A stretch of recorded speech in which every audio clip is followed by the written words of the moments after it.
आदरणीय सभापति जी, मुझे नहीं पता कि कांग्रेस के जो साथी दल है उन्होंने इस चुनाव का विश्लेषण किया है कि नहीं किया है। ये चुनाव इन साथियों के लिए भी एक संदेश है। आदरणीय सभापति जी, अब कांग्रेस पार्टी 2024 से एक परजीवी कांग्रेस पार्टी के रूप से जानी जाएगी। 2024 से जो कांग्रेस है वो परजीवी कांग्रेस है, और परजीवी वो होता है जो जिस शरीर पर उस शरीर के साथ रहता है, ये परजीवी उसी को ही खाता है। कांग्रेस भी जिस पार्टी के साथ गठबंधन करती है उसी के वोट खा जाती है और अपनी सहयोगी पार्टी की कीमत पर वो फलती फूलती है, और इसलिए कांग्रेस परजीवी कांग्रेस बन चुकी है।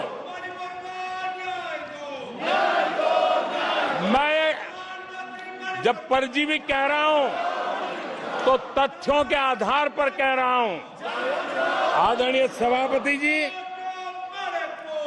मैं कुछ आंकड़े आपके माध्यम से सदन को और इस सदन के माध्यम से देश के सामने रखना चाहता हूं।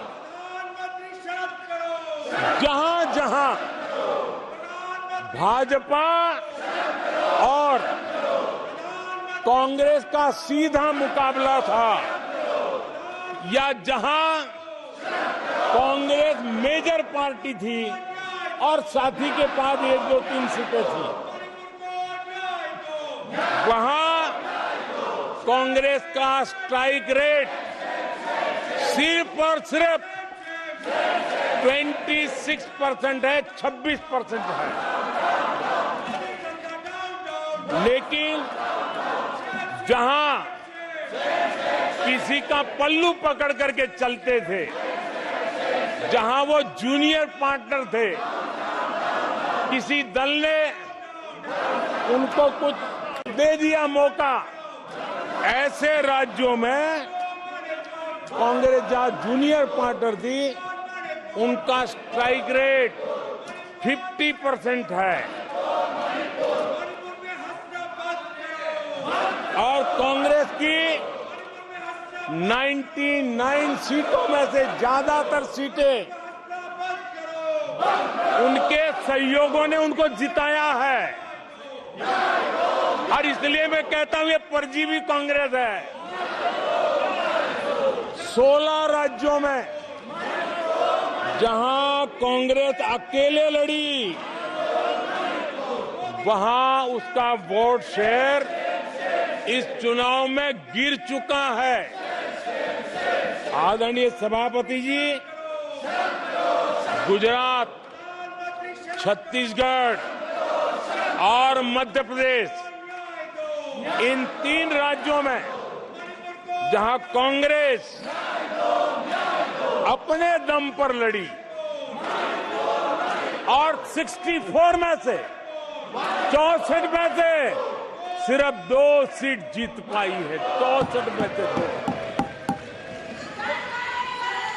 इसका साफ मतलब है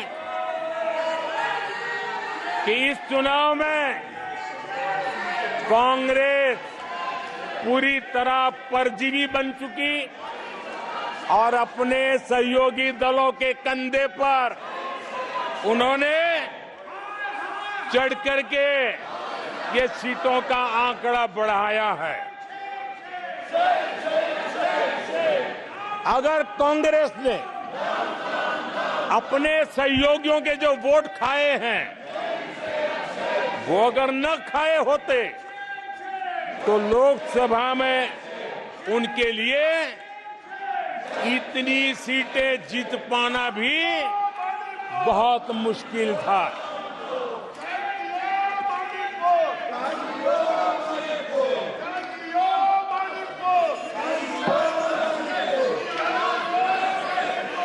आदरणीय सभापति जी,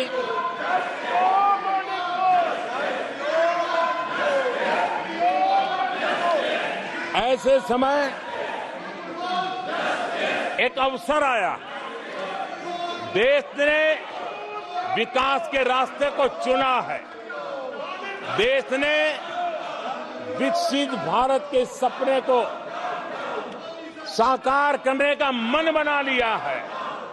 तब भारत को एकजुट होकर समृद्धि का नया सफर तय करना है। ऐसे समय ये देश का दुर्भाग्य है कि हिंदुस्तान में 6 दशक तक राज करने वाली कांग्रेस पार्टी अराजकता फैलाने में जुटी हुई है। ये दक्षिण में जाकर उत्तर के लोगों के खिलाफ बोलते हैं, ये उत्तर में जाकर के पश्चिम के खिलाफ जहर उगलते हैं, पश्चिम के लोगों के खिलाफ बोलते हैं, महापुरुषों के खिलाफ बोलते हैं। इन्होंने भाषा के आधार पर बांटने की हर कोशिश की है। जिन नेताओं ने देश के हिस्से को भारत से अलग करने की वकालत की थी, उनको संसद की टिकट देने तक का दुर्भाग्य हमें देखना पड़ा, जो कांग्रेस पार्टी ने पाप किया। कांग्रेस पार्टी खुलेआम एक जाति को दूसरी जाति के खिलाफ लड़ाने के लिए रोज नई नई नैरेटिव गढ़ रही है, नए तय अफवाहें फैला रही है। आदरणीय सभापति जी, देश के एक हिस्से के लोगों को हीन बताने की प्रवृत्ति का भी कांग्रेस के लोग बढ़ावा दे रहे हैं। आदरणीय सभापति जी, कांग्रेस देश में आर्थिक अराजकता फैलाने की दिशा में भी सोची समझी चाल चल रही है। चुनाव के दौरान जो बातें की गई, राज्यों में, उनके राज्यों में जिस प्रकार से आर्थिक कदम ये उठा रहे हैं, ये वो रास्ता आर्थिक अराजकता की तरफ देश को घसीटने वाला है। उनके राज्य देश पर आर्थिक बोझ बन जाए, ये खेल जानबूझ करके खेला जा रहा है। मंचों से साफ साफ घोषणा की गई, अगर इनके मन का परिणाम नहीं आया, 4 जून को देश में आग लगा दी जाएगी। लोग इकट्ठे होंगे, अराजकता फैलाएंगे। ये अधिकृत रूप से आह्वान किए गए, ये अराजकता फैलाना इनका मकसद है। भारत की लोकतांत्रिक प्रक्रिया को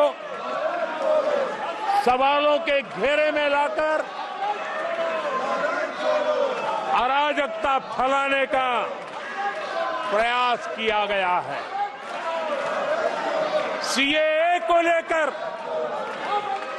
जो अराजकता फैलाई गई, देश के लोगों में गुमराह करने का जो खेल खेला गया, पूरी इकोसिस्टम इस बात को बल देती रही ताकि उनके राजनीतिक मकसद पूरे हो। आदरणीय सभापति जी, देश को दंगों में झोंकने के भी कुत्सित प्रयास पूरे देश ने देखे हैं। आदरणीय सभापति जी,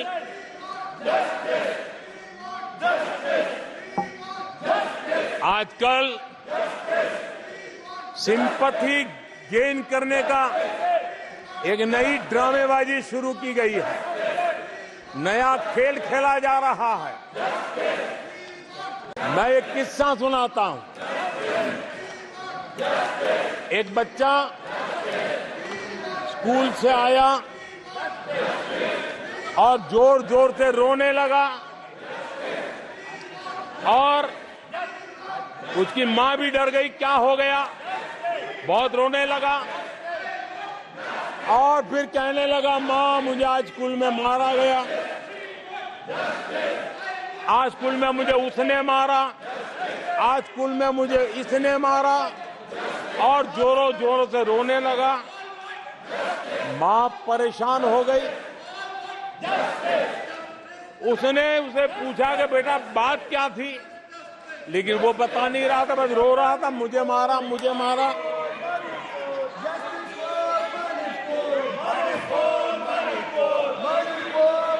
बच्चा ये नहीं बता रहा था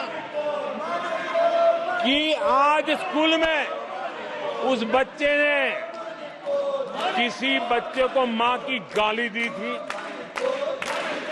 उसने ये नहीं बताया किसी बच्चे की किताबें उसने फाड़ दी थी। उसने ये नहीं बताया कि उसने टीचर को चोर कहा था। उसने ये नहीं बताया कि किसी का टिफिन चुरा करके खा गया था।